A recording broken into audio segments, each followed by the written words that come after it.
The difference between website options and page options are basically website options are things that are over and duplicated across all of the pages in your site.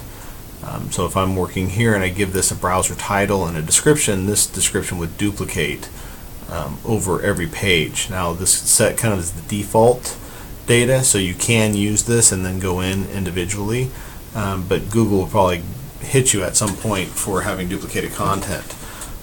Same thing with all the meta tags that you see here. Meta tag name and content, those are basically used for things like verifying sites with Google or with Microsoft or sometimes GoDaddy. If you don't have the domain in your account, they like to verify that you have access and ownership of the domain by making you put a meta tag in, and they tell you to put that in between the header tags and the HTML. Here we've predefined these, and you would just put the value of the name and value of the content, not the whole string.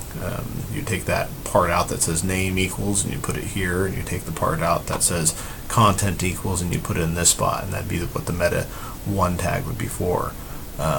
Description keywords are probably something you're used to. Unlike the page, you have analytics code that you can put in here, and this will be duplicated across the site. The head HTML is basically just an HTML block that you can stick in between the head tags on your HTML on your web page.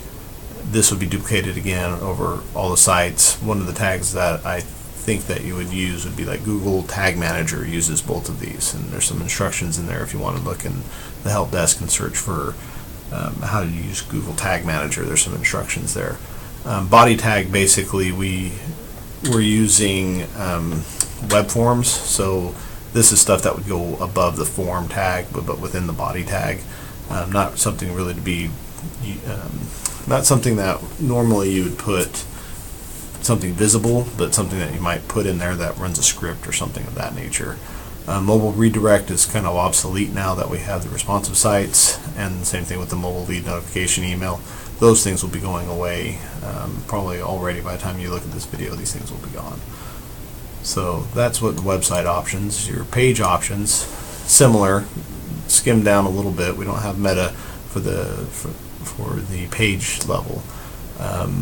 Page ID is a unique ID for your page. You put your browser title, something that appears up in your browser, on the tab in your browser. Page description and keywords are metadata that you use for SEO, labeling your site. And you can actually do something with each page, and you can require it to prompt for registration or require registration, which is handy if you're running some kind of special and you're trying to have some capture. You can actually put a page together that would prompt registration or require registration to capture.